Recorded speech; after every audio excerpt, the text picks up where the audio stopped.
Well, as we move to verse 21, it may kind of feel like Solomon has changed the topic, but he hasn't. He's still pressing in on this issue of the idea of fidelity in marriage and the long-term dynamics that are intended to benefit you through the prosperity of your life. In other words, if you want to be prosperous, you don't simply change partners when it seems convenient. In fact, one of the things I've seen is the biggest theft of wealth is divorce. People get divorces and suddenly everything they've worked together is split and divided and consumed. The only people that I ever see prosper from a divorce are the lawyers. And I'm not saying that they like what they do. Many of them hate the fact that they are in such contentious dynamics. But the whole point is that it basically transfers the wealth of a husband and wife and a family, from the individuals, and gives it to those who are the legal representatives on whatever side of the fence they're on. And I think that's really tragic and unfortunate. And it should be something that should be avoided at all costs. But anyway, he adds the spiritual dynamic to it now, because I've been talking the last 2 days about the practical dynamics of marriage and relationships, and maybe I've just done it again. But here in verse 21, he says, "For a man's ways are in full view of the Lord, and he, that is the Lord, examines all his paths. The evil deeds of a wicked man ensnare him. The cords of his sin hold him fast. He will die for lack of discipline, led astray by his own great folly." So here it is. He's talking about, yesterday we talked about why would you become involved with another man's wife? Why would you become involved with someone who's not your spouse? Why would you commit adultery and not be faithful to the one that God has given you? And he says, first and foremost, you have to realize that God sees exactly what you're doing. Now, some people don't get this, because I had a lady come to me one time and she told me that she wanted to divorce her husband. And I said, well, for what reasons? And she says, I just don't love him anymore. And I said, well, that's not a biblical reason. People fall in and out of love all the time. Maybe you're having trouble liking him right now, but that doesn't give you a basis for divorcing him. And she said, well, I know it's sin, but I know God will forgive me, so I'm going to divorce him anyway. And that was the end of our conversation. I don't even know why she bothered coming and talking to me. Maybe she was hoping I would, pronounce a blessing over her or something. But I just simply said, nothing good's going to come out of this. Well, I never saw her again, so I have no idea how the journey went. But the fact that I never saw her again may reveal the journey didn't go all that great. But here's the thing that I think we miss, is that God sees everything that's going on. It's not like we can hide anything from him. And I can't believe how people think that they can violate God's laws, do things completely, knowingly, obviously contrary to everything he teaches us in his word, and expect something good to come out of it. In fact, that's what he says happens, is bad comes out of it. In fact, he uses the word, the evil deeds of a wicked man. He calls people who willingly, knowingly, purposely transgress his laws, especially in the idea of walking away from a spouse. He calls it an evil deed, and the person who does it becomes now a wicked person. Wicked means that you're walking in a way that's opposite to God's way. That's one simple way to remember it. What makes a person wicked? They're walking away from God's will. And he says what they're walking away to is to do something that God calls evil. And the similarity between the word evil and the word devil is more than just coincidental, because these are the acts of the devil himself.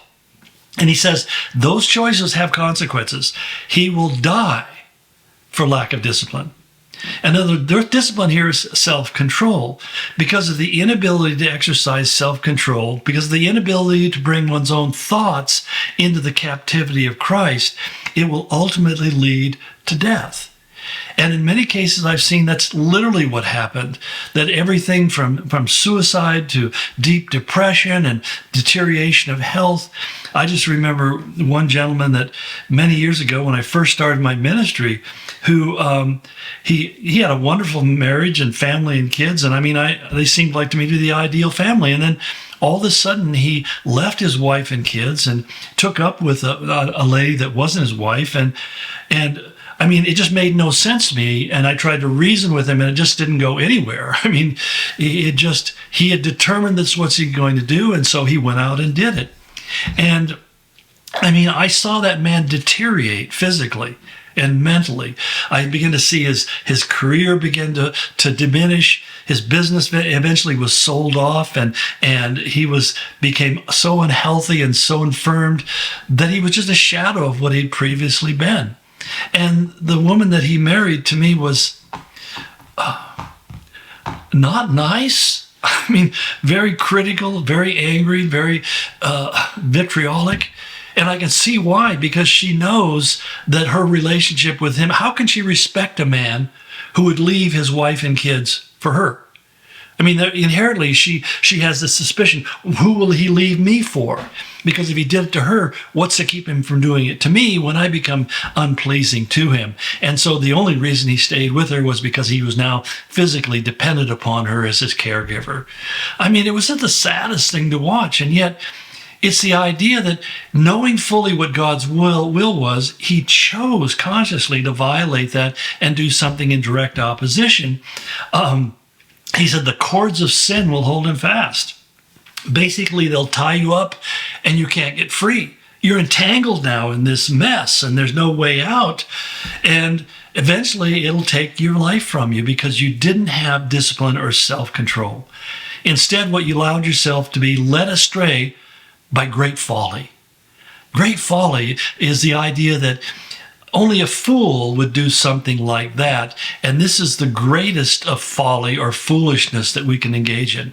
So becoming unfaithful to our spouse is the greatest folly we can be guilty of. And I would just really add something here too, because something that we see a lot. I mean, we're told that 90% of men, even 40 to 50% of women are now entertaining themselves by watching pornography on the internet. And, some people rationalize it and say, well, it's just, fantasy, it's not real and so forth and so on. Your mind is what controls your actions. And if it's kind of like living on sugar. If all you consume is sugar, it may be satisfying to your senses at the time, but before long, you're going to see your health begin to deteriorate very quickly.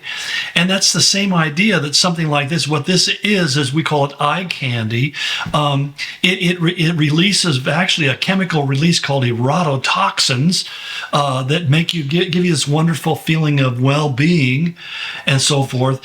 But the reality is it's an act of incredibly narcissistic selfishness. I mean, it's the ultimate expression of narcissism to be involved in a sexual relationship with an image on a video screen. And the problem with narcissism is it's not genetic. It's not something that we gain because we just had it passed on to us from our parents. It's something that we learn. In other words, the more we become self-serving, the more self-centered we become. The more self-giving, the more satisfied we become in our relationships and the greater the intimacy that we have with other people. But self-serving people end up becoming consumed with selfish indulgence, and that's really the essence of becoming narcissistic, that the whole view of your world is how it can please you and satisfy you, and rejecting anything that contradicts that. So when he talks about being led astray, there are so many people today, men and women, adults. I mean, we're not just talking about kids, although they try to hook kids on pornography as early as 12. They figure if they can get them 12 to 13, 14, they'll have them as customers for the rest of their life. But the whole point is that there are adult men and women who know better and who are just looking for a new kick in life, and they don't realize what you're doing is actually becoming addicted, literally becoming addicted to a chemical substance that your brain releases every time you indulge in this. And the interesting thing is, like most addictions, it doesn't just stop where you start. It continually progresses so that you have to get greater titillation. You have to go deeper and deeper and deeper. And we often wonder, how does somebody start by looking at naked bodies and the next thing we know, down the road, they're into pedophilia? How did that happen? Well, it doesn't happen overnight.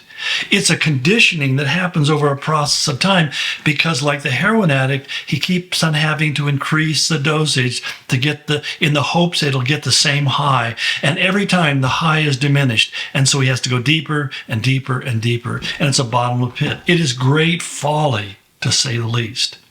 So, well, I may have given you more information that you bargained for, but I think these are critically important issues, and we need to understand these kind of issues in light of what Scripture says, because this was written for people like you and I today that have to deal with the very issues that I've just covered. Well, once again, out of time. We'll pick it up tomorrow. Blessings.